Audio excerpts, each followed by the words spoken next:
Does anyone have a big book?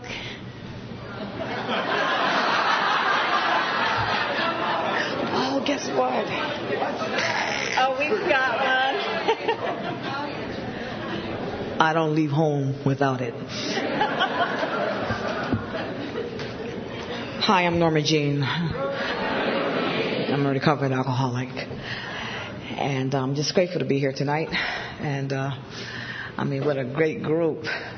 A lot of cheer and a lot of enthusiasm. And I'd like to say welcome to everyone that's here. And start out by saying thank you to the committee for inviting me here to share my experience, strength, and hope. And especially my dear friend, Barbara.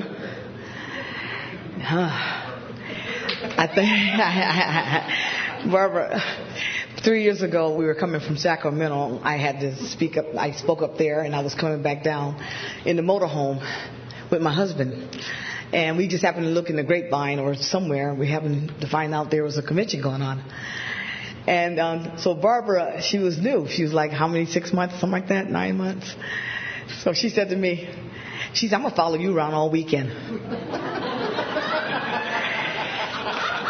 And that's what she did.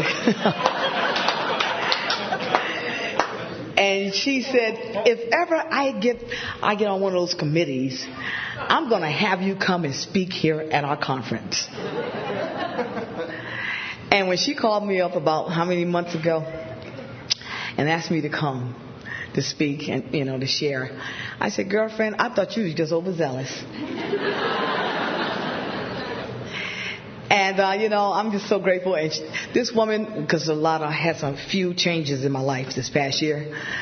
And anyway, I've been doing a lot of running around, and she would call me all over the country. Girl, I'm trying to keep track of you because now you're moving out of the area. I was in New York. She called me. I was down in, Keep Running, Mississippi. She called me. I don't care where I was. There she was calling me. In Australia, where are you? She called me in Australia on myself. So anyway, you guys, I tell you, I always said one thing about passionate people. They always excel. And I found out one thing that's the reason why I connected with her. She connected with me because of the passion. And I really, truly believe that that's the reason why I'm here. On October 13th, Norma Jean will be 15. And, I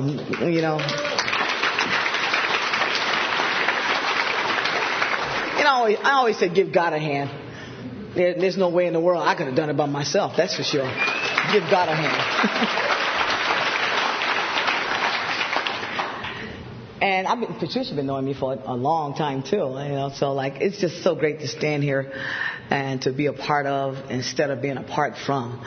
And I had to come to the realization that this is where God sentenced me. So my husband's here, and I said to him, I said, it's almost 15 years now. I said, since I stopped drinking. I said, what is it that you appreciate the most about me?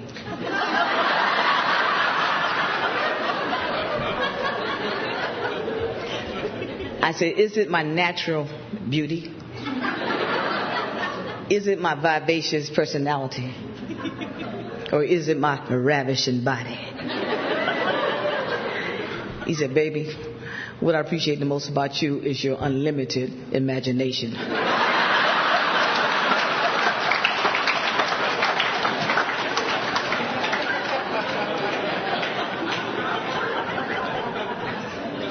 I tell you, we celebrated 21 years on March 19th, being married.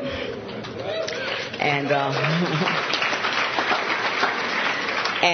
I picked up and started drinking at 32. Alcohol's a drug, and I'm addicted to them all. Anyway, but I picked up at the age of 32. And just before we got married, he didn't realize what he had married. I married him for better, and he married me for worse.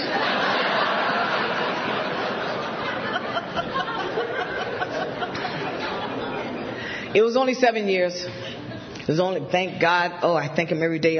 Just thank you. It was only 7 years of that chronic drinking. And I found out one thing about marriage. Marriage is like a tea bag. You don't know how strong it is until it's in hot water.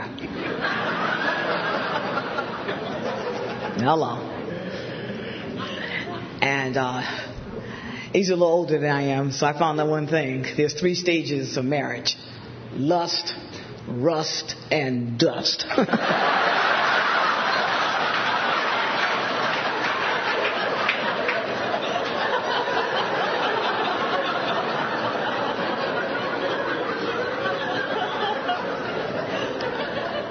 On our honeymoon 21 years ago, we went to Niagara.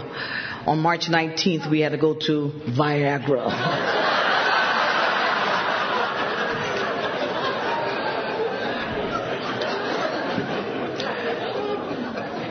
He said, baby, why you keep telling that lie behind the podiums?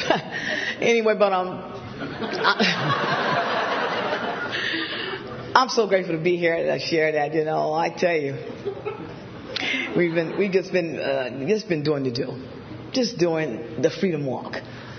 I just love. I said, this theme for this convention is for me. Footwork to freedom, and I have really found a whole lot of freedom since I've been here.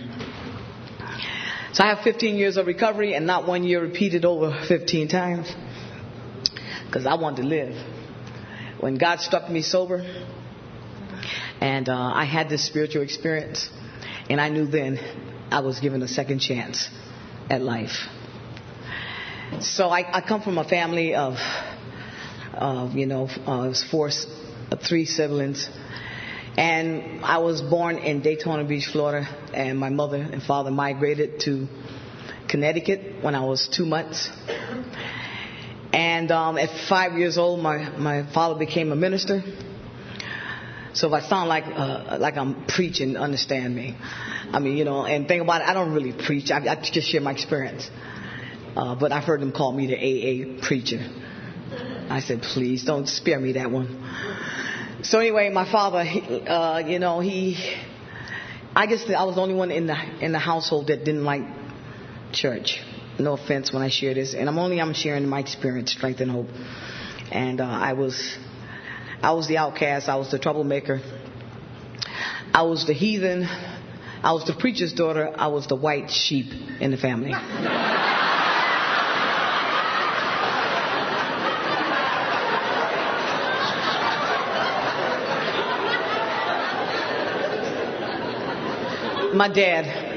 My father, he drugged me at 5 years old. He did. Can you imagine? He drugged me at 5. He drugged me to church on Sunday morning. He drugged me to church on Sunday afternoon. And he drugged me to church on Sunday evening. I was drugged against my own will.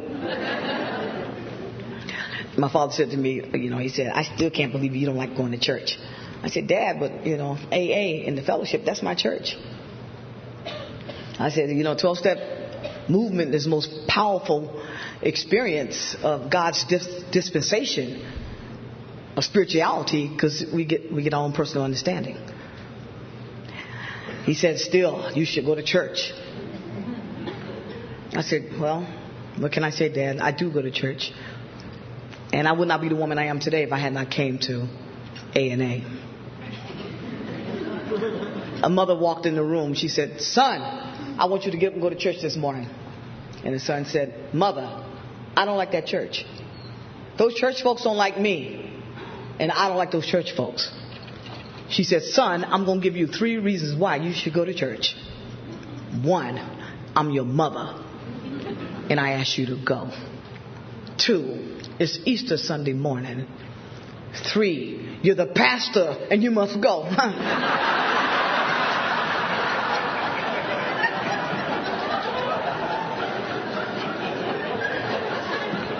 Well, the big book does say go back to your own religion. And I believe that, you're supposed to be an example. But for some reason or another, my conscious contact has said, Norma Jean, you still can become wholesome on the outside of the church. You can have a physical recovery, a mental recovery, an emotional recovery, a moral recovery, as well as a spiritual recovery. And you can walk and live the steps of freedom. And so, And plus, I love going. I just love my fellow. I just all over the country. This past year, we've been doing a lot of traveling, and I walk right in. I mean, where else can I go? And as soon as I walk in, it feels so a part of. And I just never felt like that when I used to go to church. And my mother and father, they went to the Baptist church. They didn't like that when they went over to the Pentecostal. They didn't like that when they went to the Methodist. You know, all these different religions. And and I was drugged. So when I came here, though, I saw the unity. I said, you know, there got to be a power of the universe that's behind this fellowship. Because where else? I mean, I walk in these meetings all over the world, and I feel so a part of. I walk right in and feel a part of. I never felt that way before when I was coming up in the church. And I'm not here to put the church down, but I'm just sharing my experience. And plus, I get to hear so many different people share their experience, strength, and hope about their personal relationship or about their change in their life as a result of a spiritual awakening. And plus, it's very colorful, very, you know. Alcoholics are very, very colorful people. And it was a drunk sitting on the steps of a church, and he was crying. So God walked over to him and said, "Son, why are you crying?" So the drunk said, "God, three times I tried to join the church, and 3 times they kicked me out." And then God looked at the man and said, "Son, don't worry about it. They kicked me out a long time ago too, you know." So anyway, you know, no offense, but just that, you know, at one time they told me to leave church. One time I was drunk. I guess if you are drunk, they will ask you to leave. I've seen that happen. But I was looking for a solution. So when I came here, you know, I found my solution. So anyway, I tell you, I have had me some fun.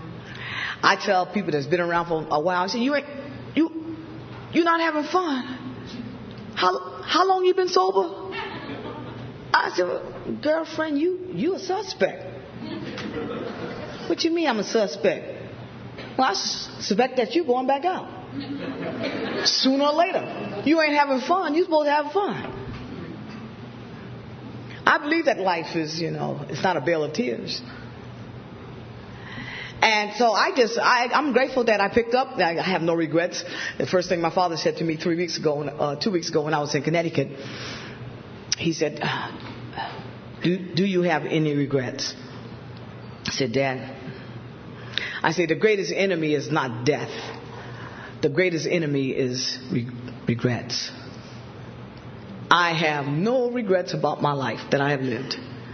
Now, if I drop dead right now, it would be an unusual meeting, but if I drop dead right now,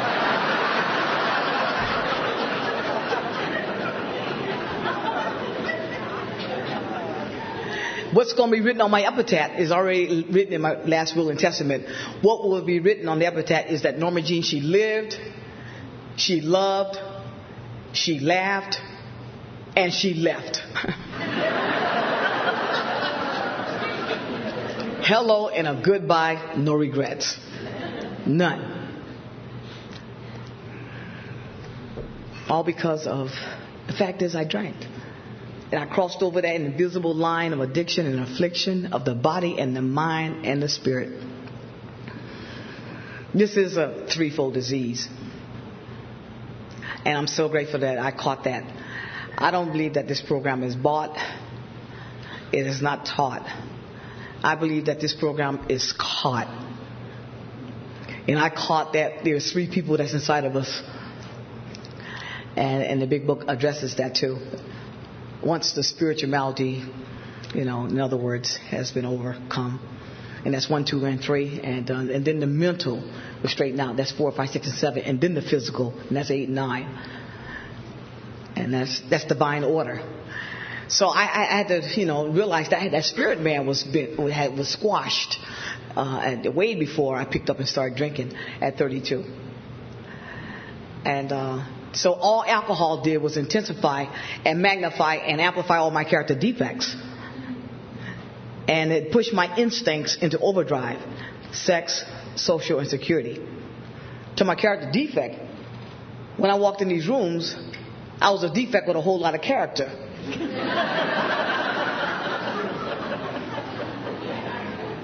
And I had to come, I started getting that book, You see, I asked my book. I've been walking around. I had that spiritual experience in treatment. And I walked in my first AA meeting with my book. And it was already marked. And I walked in with a surrender as well as 6 steps in my heart. Sometimes quickly. And, because the big, it told me in treatment, I said, tell me how can I keep that obsession away? And you know what he told me straight up? He said, yeah, well, you go to AA. And the solution is in the book. And I believed him. So I've always been walking around with one of these. See, this is my 357 Smith & Wilson.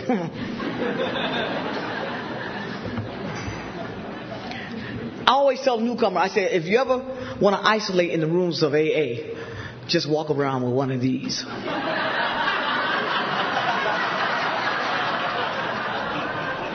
They will flee from you.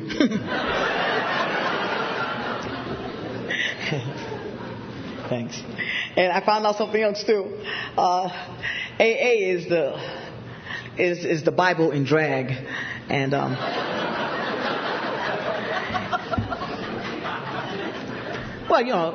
guess God had it. He had to simplify it for people like you and me. I mean, really simplify it. Because I believe that Alcoholics Anonymous is an utter simplicity that encases a spiritual mystery of 100 men and women who recovered. And the one thing I have found out, AA is a journey into the unknown.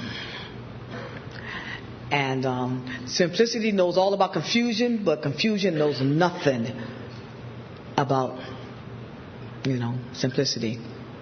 So I just had to realize that I really want my life simplified.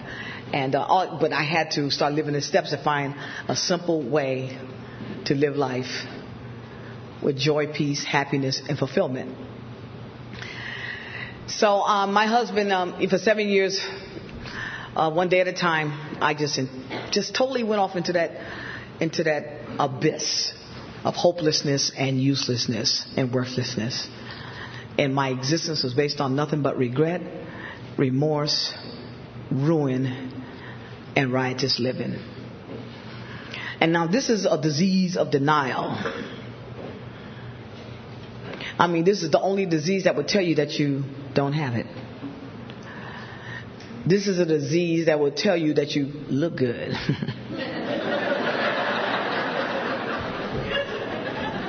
And my husband said to me, how do you think you look good? I looked in the mirror. What reflected back was a beautiful woman.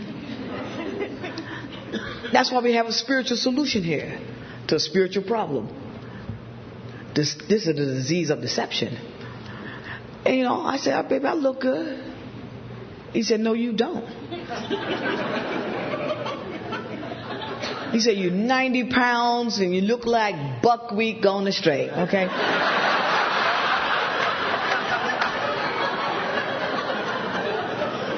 He was not too nice.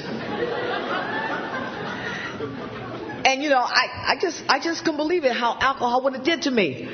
And see, I was not one of those alcoholics that, didn't mind being an alcoholic, okay?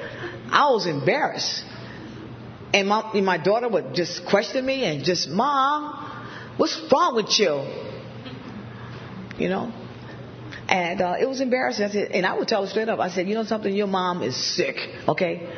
She's really, really sick. Because I enjoyed the first year of being a mom, the first 4 years of being a real mom. I just enjoyed it. I really did. Then all of a sudden I picked up and then I just didn't enjoy it no longer. I could not enjoy being a wife. And because I found the man of my dreams. I was the first man I married. Anyway, all I got to say is you may get what you want, but not want what you get.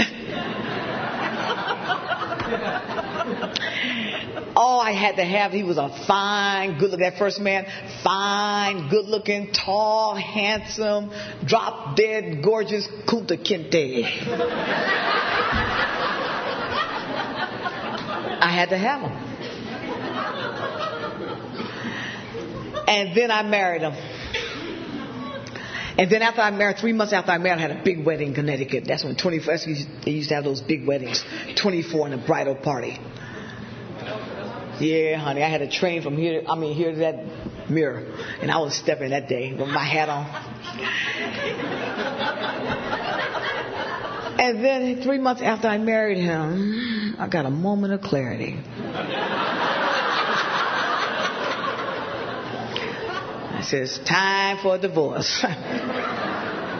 You may get what you want, but not want what you get. So, but I got pregnant. That was not my intent. I had no intention of having a baby. I just felt like babies were there's a lot of responsibility. And pampers and puking and playgrounds and pacifiers and puking. Oh no, I didn't want no kid. But since I was pregnant, I decided to keep this kid.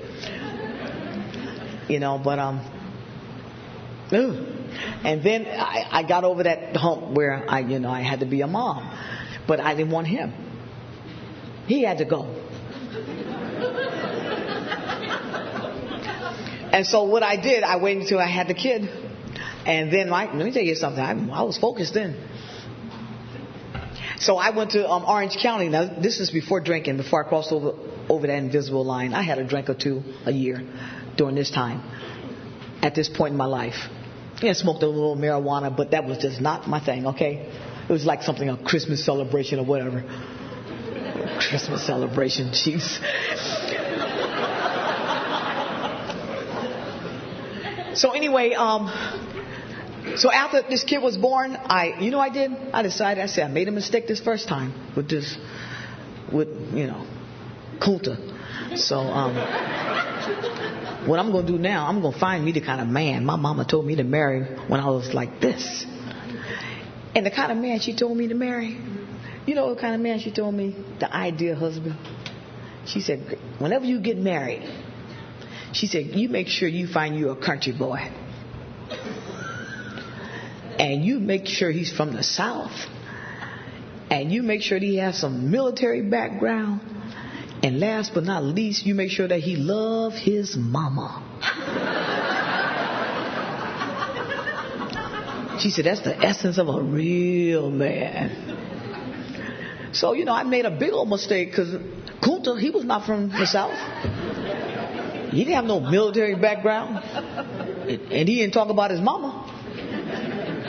So I decided, after my kid was born, she was like, about 9 months. I said, I was living in L.A. So I went to Orange County. And on a mission. And I put my kid in a daycare. And I got a job at Cal State Fullerton University. And now, can you imagine me going to Orange, White County?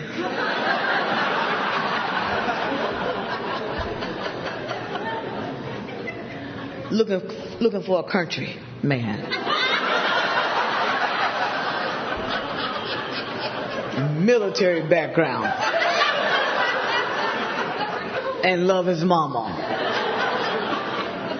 But 3 months after I received the job, I was called for some, technician to come and service our machines. And this man here showed up. There he showed up at the door. And he was standing there he had this glow from his head to his toe. And he didn't have to say a word because country was ingrained across his forehead.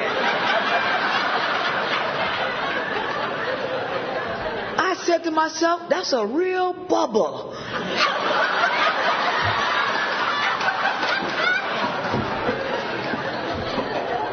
He starts skinning and I start grinning. He skinned and I grinned. And then he said something about his mama. I said, ooh wee. That's two. then last but not least, he said, yes. And I just retired from El Toro Marine Base. I looked up into the heavens.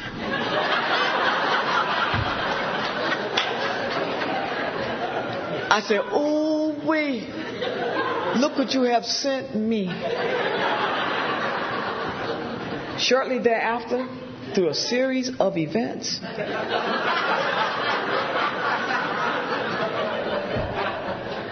I divorced Kunta on a Monday,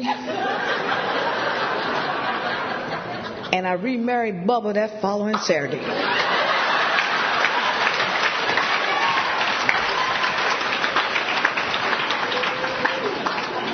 That's how it works. Oh, I tell you, woo, honey, I set that man through something in that child of mine. But you know what they did? They took on a life of their own. They just left me behind right there in that house. To totally self-destruct. Alcohol, it just totally decimated my body, soul, and my spirit. Alcohol, it disintegrated my hopes and my dreams. Alcohol, it devastated my relationships and my friendships. Alcohol, it just deteriorated my finance and my romance. And I had been snake bit by the disease of alcoholism. And that venom, it poisoned my body and my soul and my spirit.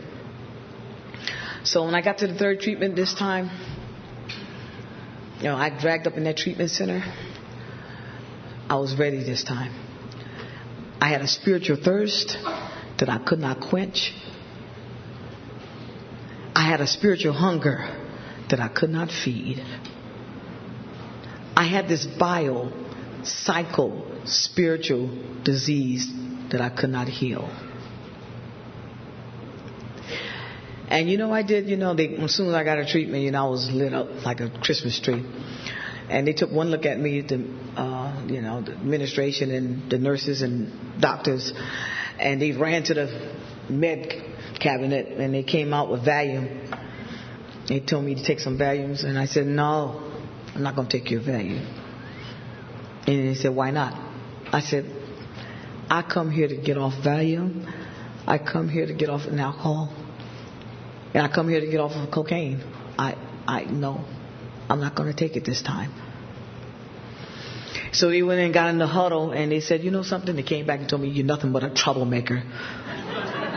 And you just got here. You just walked in the door. Already you're making trouble. I said, why? Because I don't want to take the Valium? When I come here to get off Valium? So they gave me a room all the way in the back. Back of the bus, they said, you're going to have this room by yourself. We don't want you mixing and mangling with the other patients. At that time, at that moment in time, I didn't care. Because I just wanted something to change inside of me. So when I went to that room, I sat on that bed. And I just more or less cried out from my heart. I just said, God, I just can't do this by myself. October 13th, 1989, I had a spiritual experience at Charlotte Grove Hospital. Something walked inside that room that I couldn't see, and God struck me sober, and He struck me clean. In other words, He put His super right on top of my natural. Right in the midst of my high, that power showed up and said, hi. And from that day to this day, the obsession has never returned. Not even a desire. And all because of having had a spiritual awakening as a result of all these steps. Tonight I'm coming from the hip with both barrels smoking. This programming works. I'm here tonight to share the butt-naked truth on how it works. You know, how it works for me. I'd rather know a few things for sure than be confused about a whole lot of things. And what I do know is that this program works. Step 1 was the problem. There lies in the solution in step 2. If and when I turn it over in step 3, by activating my faith through a personality change in step 4, 5, 6, and 7, so I can qualify for the amends process in step 8 and 9, so I can transmit recovery, unity, and service in step 10, 11, and 12. I became so willing to be willing. And I just said, help me, open my mind up to these spiritual principles. And he did. And give me a degree of self-honesty, because I was such a liar, cheat, and a thief. Self-honesty. And just a measure, just a little bit at a time. I was peeling that onion of honesty or dishonesty. Just peeling the onion. And then honesty is so important. I just tell newcomers, just pray for it. Pray for a willingness to be willing. Pray for a willingness to open your mind to this book. And pray also for willingness for just a degree of self-honesty.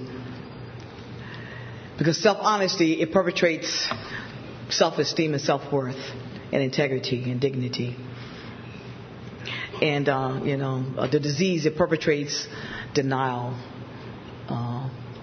illusions and delusions and confusions. So, self-honesty.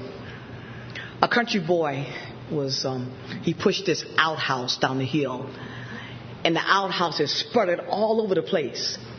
So when the father found the boy, he spanked his butt. And he started crying, Daddy, why would you spank me when I told you the truth?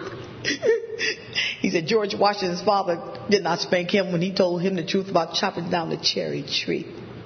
The father said, there's a big old difference.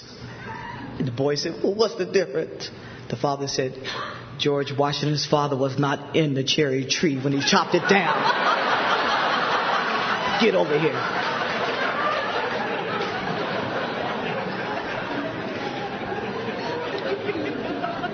Miracle. This is a miracle working program. I truly believe that. And what is a miracle? A miracle is an extraordinary event demonstrated by the awesome power of God. Something came in that room October 13th and it stopped the madness in my mind. It just stopped it like that. So I walked into AA with a big book in one hand, a marker in the other. I said, you know something? God is God. He's not applying for the job. And he told me to shut up and sit down and listen. I said, I know they ain't talking to me. And and a miracle. It's just a miracle. This highway patrol, he pulled over this bootlegger. And he walked over to the car. And he said to the bootlegger, what's in those bottles? Give me one of those bottles. So the bootlegger handed him the bottle. And he sniffed it out, the highway patrol, and then he took a sip. And he said, there's wine in those bottles. What you got to say for yourself? And the bootlegger lifted up his hand and looked up into the sky, and he started humming. The Lord has done it again. He has turned water into wine.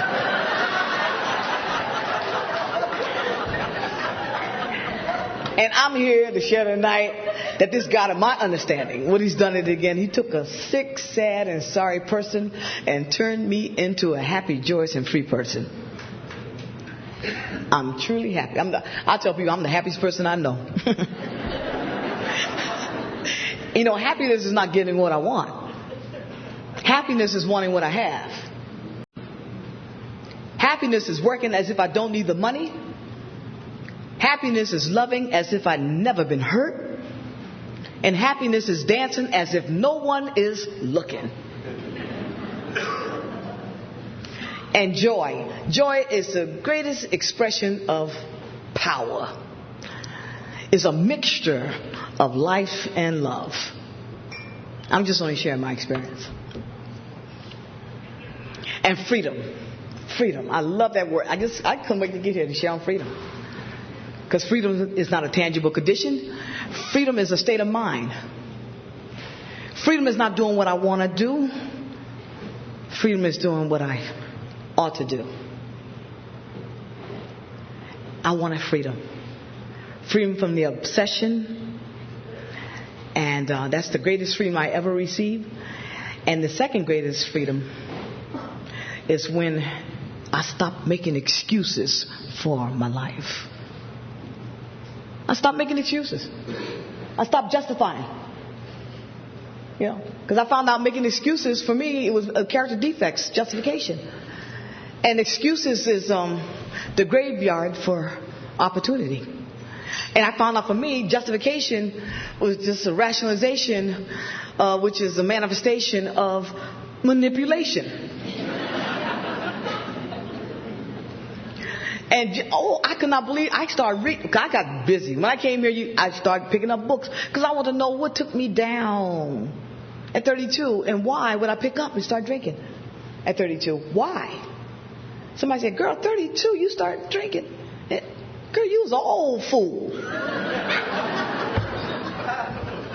Well, I'm 52 now. And I really started studying. I said, oh my God. Spirit. You go to Barnes and Albertson, you walk in the liquor department, it don't say liquor, it says spirits. It just don't tell the alcoholic kind of spirit. It should say on the bottle, saying warning to the alcoholic. Wicked spirit.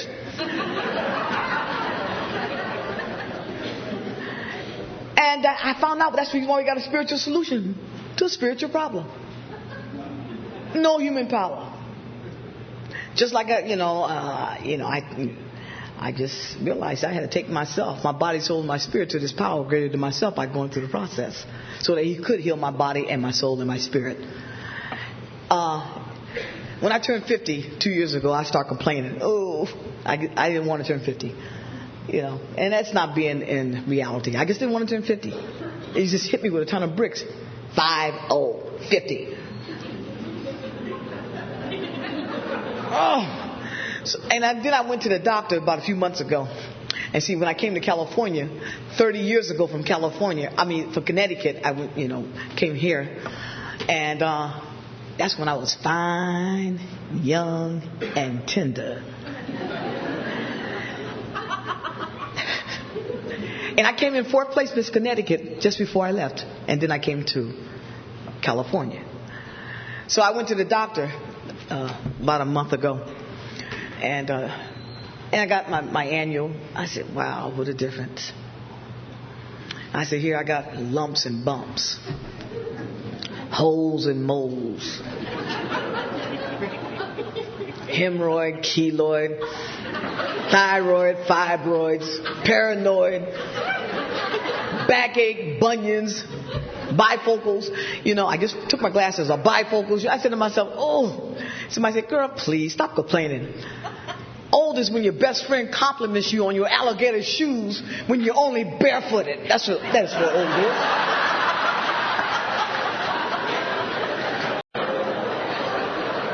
Now that's old.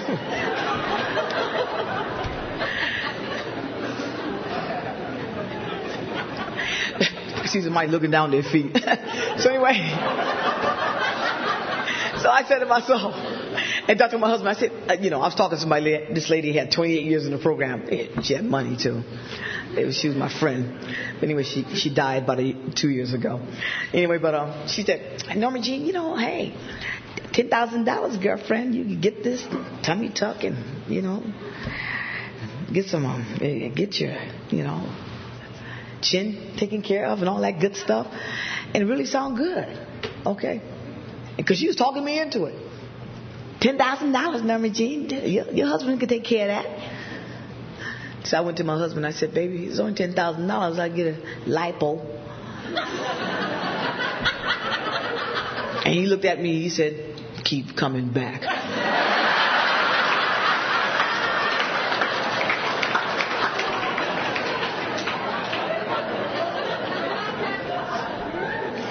And I tell you, honest God truth, this lady had this near-death experience. And, she realized she almost checked out of here. Then she surrendered. She said, hey, God, how many more years do I have? So God said, you only have 43 more years. So she checked out of the hospital, and then she walked across the street and checked into the cosmetic hospital.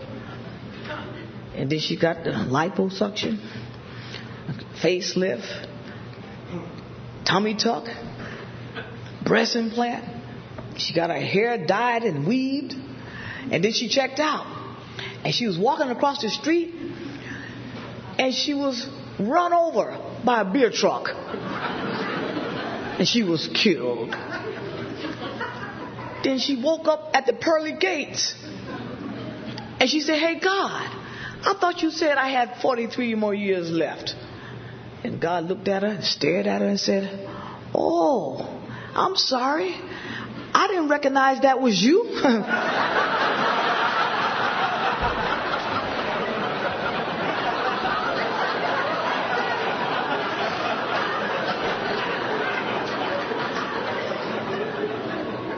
So if I can't be grateful for what is, let me be grateful for what isn't. So anyway, I've had a few things happen to me since I've been on this program, you guys. I believe that when you evolve, and I believe in evolution, and nothing stays the same, nothing stands still. Either you get more better or you get more bitter. Change is inevitable. And it takes courage to change. This program, I don't believe for 1 second, is for the weak. This program was designed for the tenacious, vivacious, courageous, and the relentless. Hello. And I knew one thing, that my behavior was the reason why I landed in these rooms. Because alcohol turned me into a moral midget. A spiritual dwarf. And a mental pygmy. I was small. And I realized in order for me to hang around these rooms and stay in these rooms, I had to grow along spiritual lines. I had to do the footwork to freedom. And I found out one thing about freedom. Freedom is being exempt from the controls of anybody and anything, including alcohol. I am so free. I really am. And I found out most people want individual freedom, but they fear individuals that are free. Freedom. And just like I went to Australia and took that. And it's funny. Every time I get on the plane, I just think about the dynamics. And you see that plane as is going down the runway, and through thrust and lift, it defies the law of gravity. And so the same thing with the program. As a result of a spiritual awakening,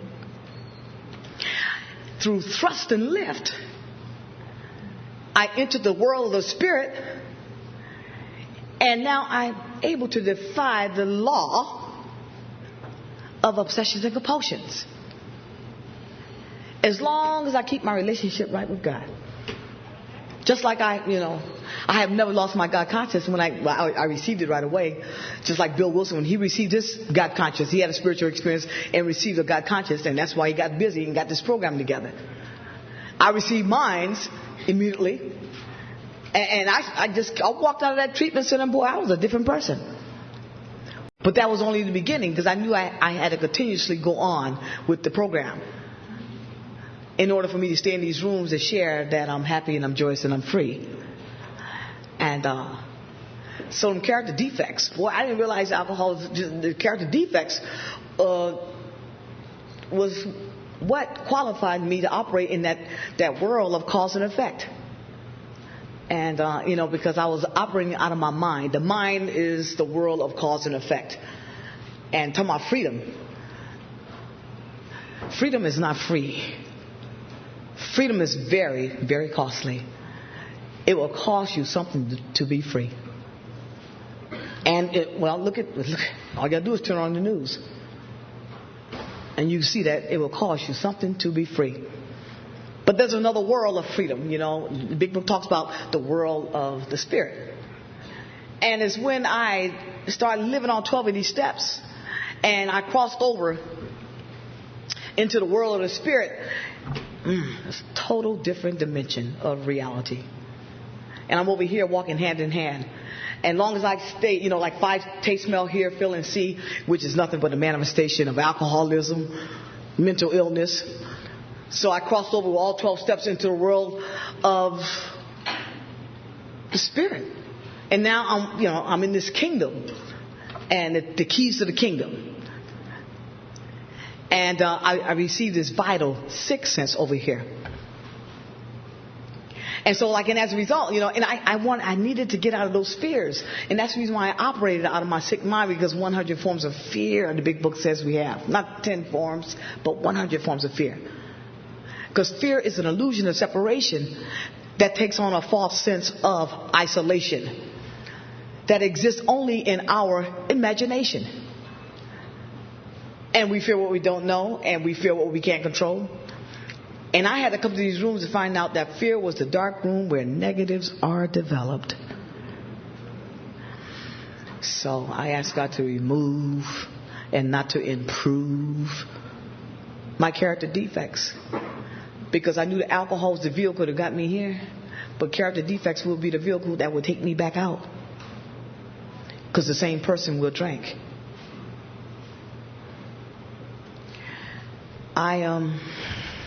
I went through, and my husband went through some life-changing experiences. How long? And I just could not believe what... I tell you one thing about adversity. Adversity will always introduce you to yourself. It sure will. It will I just couldn't believe what some of the things that we went through this past year. But I realized it was time for me to be in the barrel of life. And I just realized, I said, well, baby, it's our time in the barrel. And before I tell that story, since I got a few more minutes here, I had some other things happen too. And that was my brother. I never forget. He was the first man that led me to my first meeting. And, because he was the attraction. He was coming to the treatment center after I received my spiritual experience. And there was my brother. He was in AA. And he had that attraction. And so he said, you have to come to our meeting in Orange County. I drove 35 miles to my first AA meeting, 24 hours after treatment. And there he was sitting up in the, in the room there. And I walked in. My big book in one hand and a mark in the other. And see, I always said this too. Alcohol is like making love to a gorilla. You're not done until that gorilla's done. I stole that one. And so and I always say there's a gorilla side of the room and there's a God side. And anyway, but I noticed that my brother was sitting over there on the gorilla side of the room. And I was sitting on the God side. And, and so he said something about, newcomer, keep coming back. Newcomer, just don't drink. Newcomer, here today and gone tomorrow. And I had my book. I said, here today and gone tomorrow? Where that fool get that from, here today and gone tomorrow? Ain't nothing in this book saying here today and gone tomorrow. Anyway, he spoke his belief into existence. I went to go celebrate his birthday, 9 years celebration, to find out he had gone back out there. I cried like a baby. And then I was on the phone. I said, Gary, I have some numbers. I have some places for you to go. He said, Norma Jean, that gorilla that you talk about, he gonna kill me this time. He said, I lost 70 pounds in a month and a half. He said, I'm so much further out there on that dark side. He said, that gorilla that you talk about, he said, that gorilla, I do believe. I'm saying, but Gary, I can get you in treatment. We got to pray. He said, no, he going to kill me this time. He said, but I tell you what, I believe that gorilla also has a list of names. And I believe that everybody that goes to AA, name is on that list. And I believe your name is on that list too. I said, oh, no, you didn't say that, did you? I know you. Well, no, you didn't, sucker. You didn't say, yeah, my name is not on that list. I'm not going back out there. He said, yes, you are. I said, no, I'm not. He said, yes, you are. I said, no, I'm not. Bam. And, you can pray from a distance. So but you ain't going to tell me I'm going back out there because he's out there now. Okay. I knew the disease was talking through his tongue, teeth, and lips and trying to discourage me now.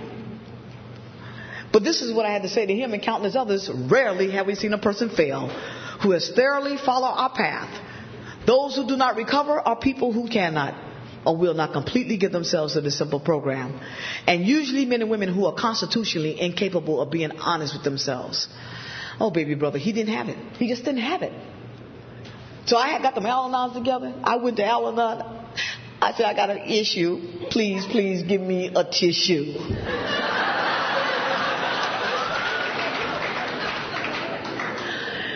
And you know something?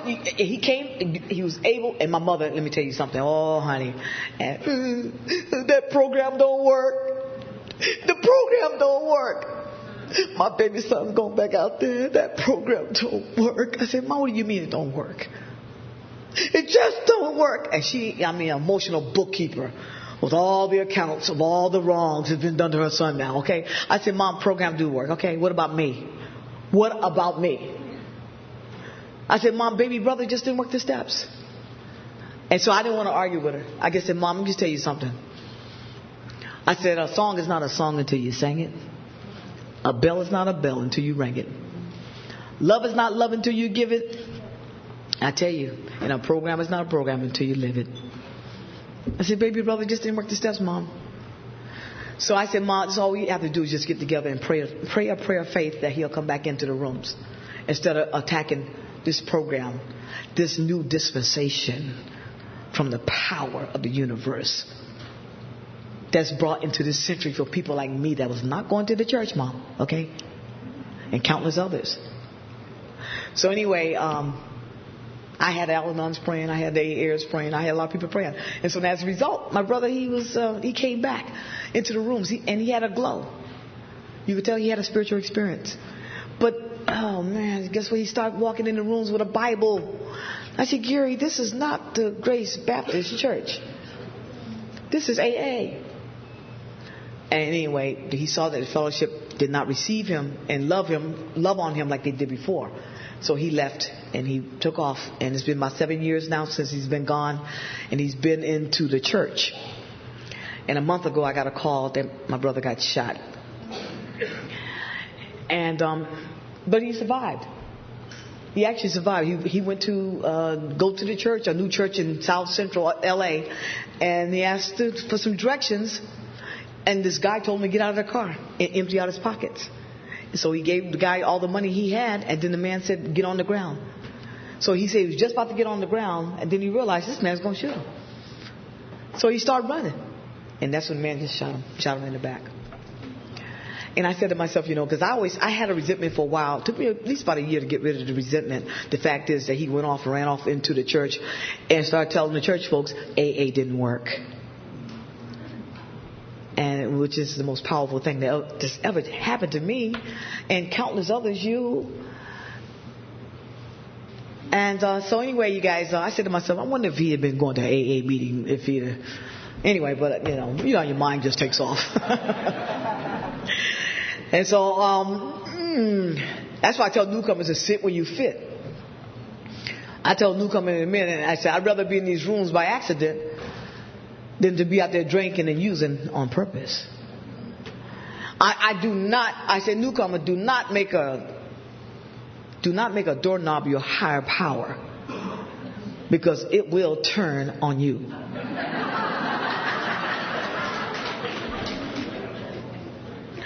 I had the privilege and opportunity, to go to Australia in May.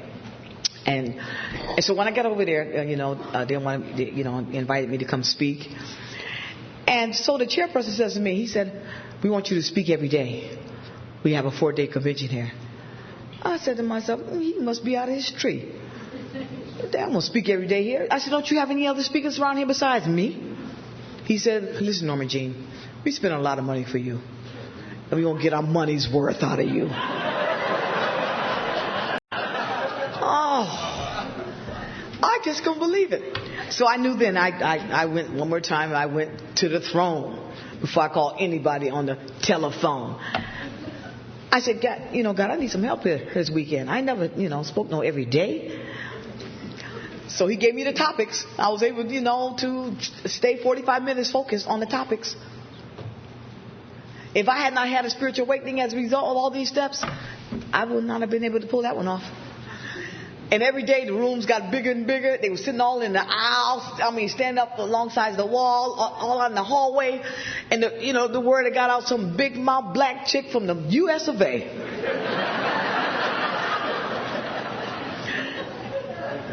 And then the last day, Sunday, the committee decided not to have me speak. We let you sit it out this time.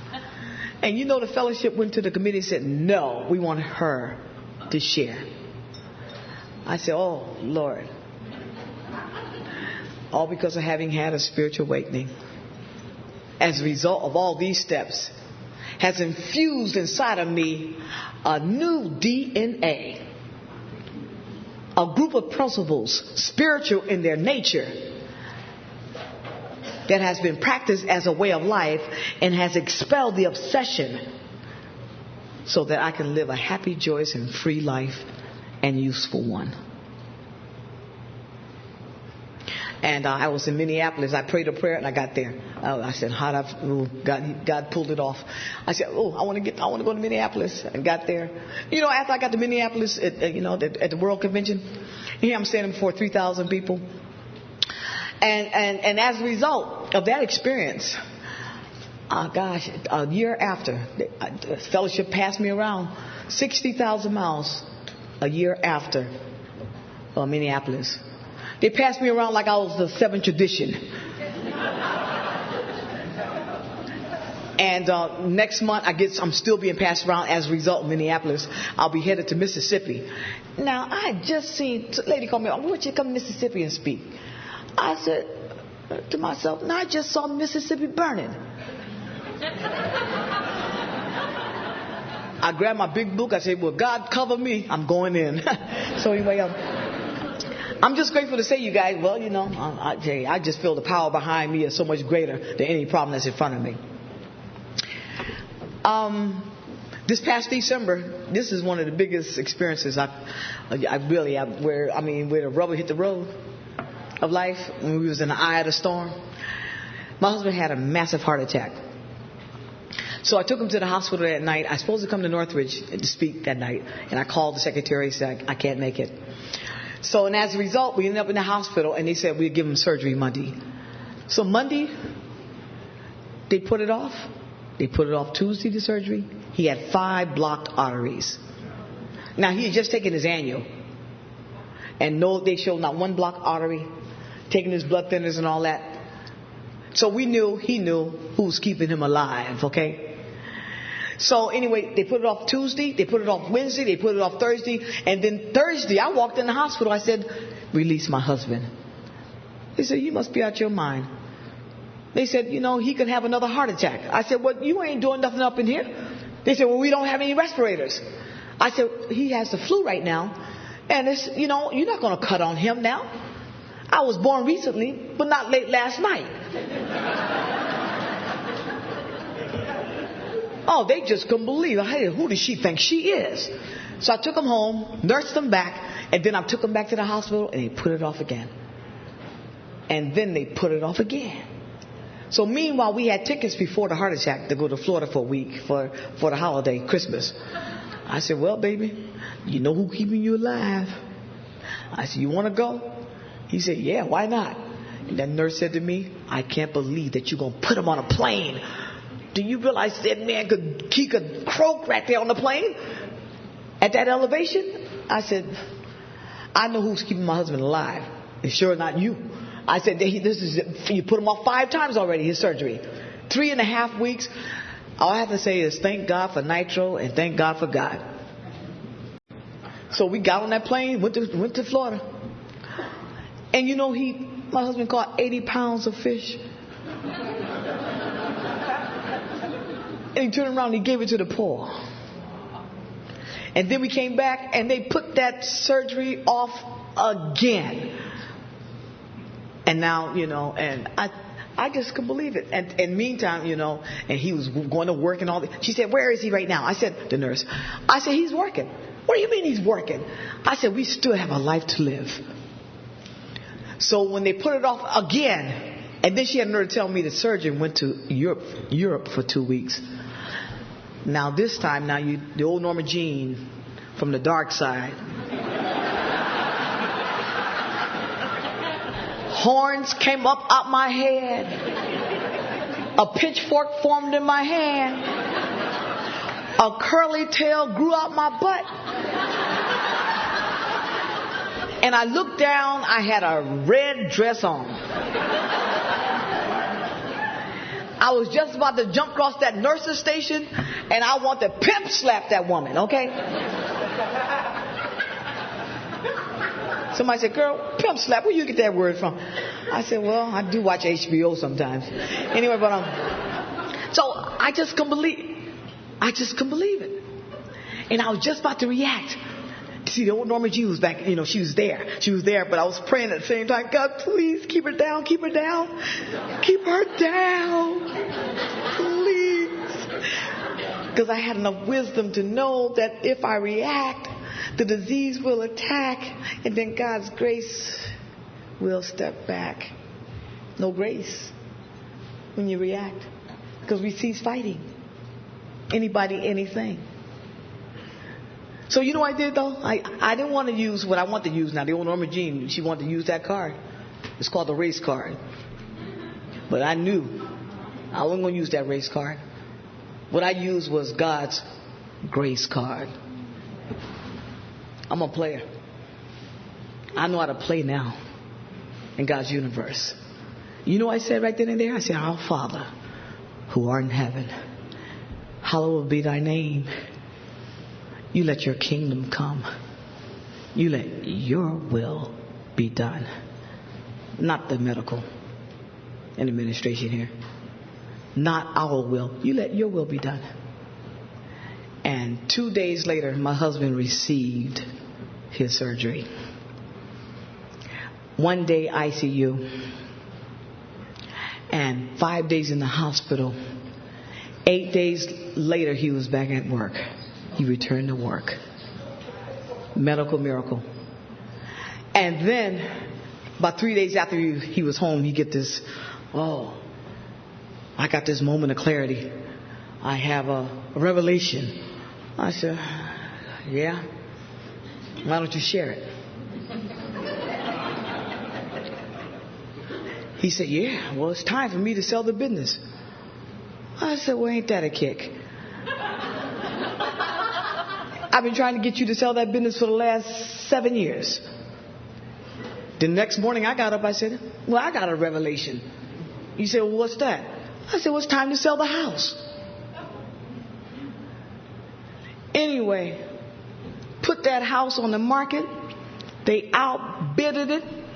And 3 hours later, after it was put on the market, 3 hours later, it was sold. We received, $70,000, $80,000 more than what we was expecting. 1 month later, the business was sold.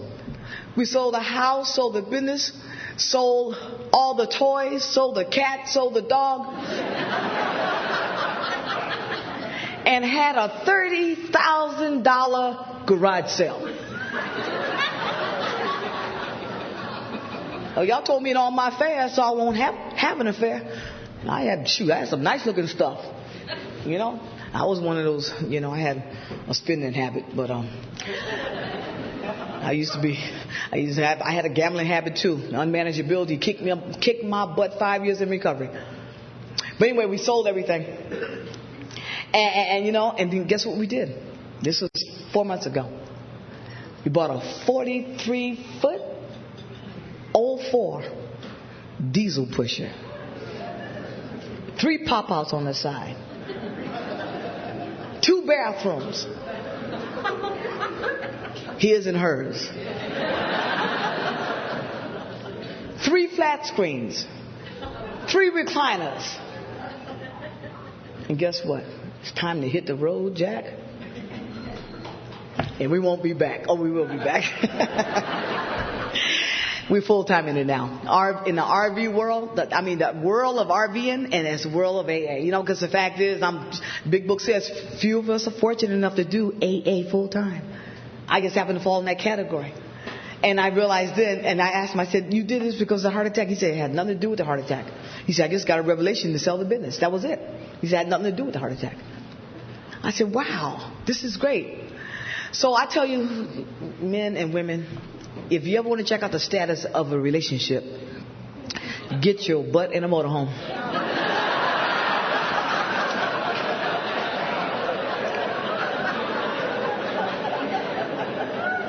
It will tell the truth about that relationship, okay? I only had to make 5 amends. Believe it or not, only 5 amends. Not too bad, huh? Over 4 months. Oh, so far he ain't. I'm waiting for him to make at least 1, but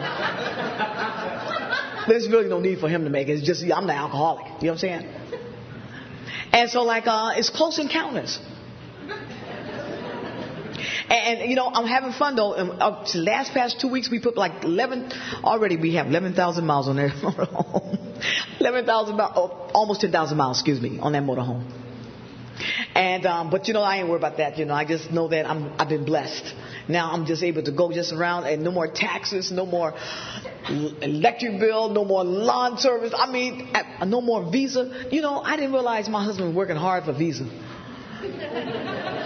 He was working hard for Nordstrom's because in 5 years of recovery, you know, I had a gambling problem, unmanageability, a gambling problem in 5 years. I became a slot slut in recovery. A Nordstrom hoe. You know what I'm saying? I just couldn't stop spending. And then I realized you know, because I wanted freedom. To my freedom, that's when you're free. I asked God, please help me stop spending like a fool. But I said, because if alcohol and drugs don't kill me, the lifestyle will. It was killing my relationship. My husband said, he said, baby, you breaking my back. You ain't drinking, but you breaking my back. So I had to go through the fire of refinement when it came to my spending habits. And so now today, no bills. I mean, you know, he made me run around the world, no bills. I love it. Only bill I have is that RV. And I wanted to pay for that cash. He said, listen, baby, you know, that motorhome, it depreciates. Okay, I'm not going to give no. I'm not going to $200,000 or $300,000. I'm not going to pay no cash for that. I said, oh well, what the hell? I thought being in the garden, that means total freedom. He said, you just keep coming back. I'm just grateful to say that it works, and that freedom I was talking about, and the garden of life, and the garden is nothing but the kingdom within. Didn't have to go to church to find that kingdom. That's what all them different religions are looking for. I found it here. All I did was I was just so willing to live all 12 of these steps because I knew there was another dimension of truth and realization. And I found out one thing about truth: it needs no defense. Truth stands all by itself. And truth defines reality. And truth will always outweigh a lie. And truth is way more powerful than a matter of fact. And truth will eventually tell on time. It will tell on time. My father said to me, he said, Norma Jean, he said when I was leaving, I was getting in the motorhome 2 weeks ago. He said, Norma Jean, your mother don't like that. She doesn't like that program. I said to myself, I can't believe it here. I'm almost 15 years old, and I have demonstrated the power of this program in every aspect of my life. Oh, I said, she must have a problem.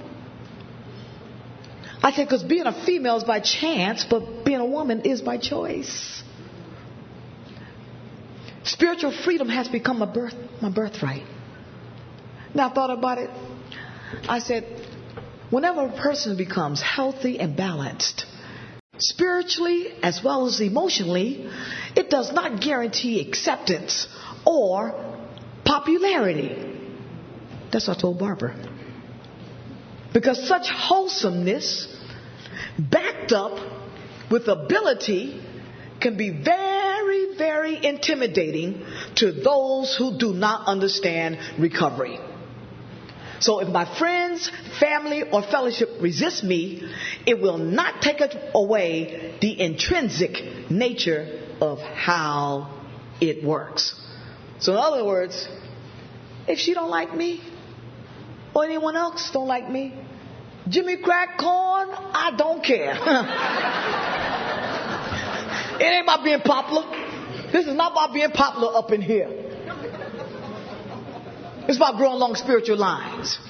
Because whenever you cross over from the dark side of the universe or alcoholism or to the sunny side of the universe, the first words they'll say, who does she think she is? So we still had that superficial relationship, you know. I look at it like this, you know. I said, maybe one day. But you know what he said to me, though? He said, but I believe in you in that program. I believe. He said, you're the female black Billy Graham. I said, you didn't go there, did you? He said, well, your message is just so universal. You can come into church. Every time you come into church, they give you a standing ovation. When I go into church, I walk in there with my big book and my biggest book of all time. I said, God cover me. I'm going in. And anyway, every time I go in there, I just, I said, I'm powerless over my self-defeating habits and my life is unmanageable. So I talk about gossip. Oh, they really can relate. I talk about gossip, being powerless over gossip. All those self-defeating habits, shopping and credit card addiction. Now they really relate, okay? And overeating. So anyway, because I just stayed in AA. I just became entirely ready. I asked God to remove my character defects, my obsessive compulsive nature. I'm not perfect. He'd be more than glad to tell you that. Anyway, I'll end by saying, we all have two pit bulls on the inside of us, and they always fight for territory. One named negative, one named positive. So I have to make a decision. Which one do I feed? When I walked in the rooms, he was negative pit bull. He was large and he was in charge. He was positive pit bull. He was down here in the basement by choice. 4 dimensions in recovery. 1, 2, and 3, negative pit bull, he decreased. And positive pit bull, he increased. 4, 5, 6, and 7, negative pit bull, he decreased. Positive pit bull, he increased. 8 and 9, negative pit bull, he decreased. Positive pit bull, he increased. And 10, 11, and 12, negative pit bull, he decreased into the basement of darkness where he belongs. And positive pit bull, he increased into the sunlight of the Spirit.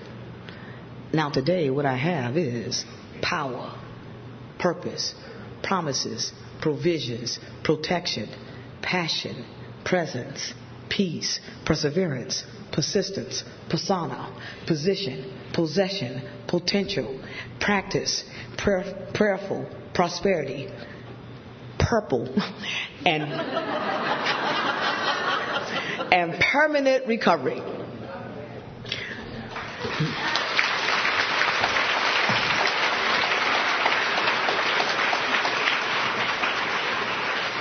So anybody that's ready to cross on over to this side of the universe, one thing I found out over on this side of the universe is nothing but power and grace. I don't have all that, no fear. I don't have all that fear over here.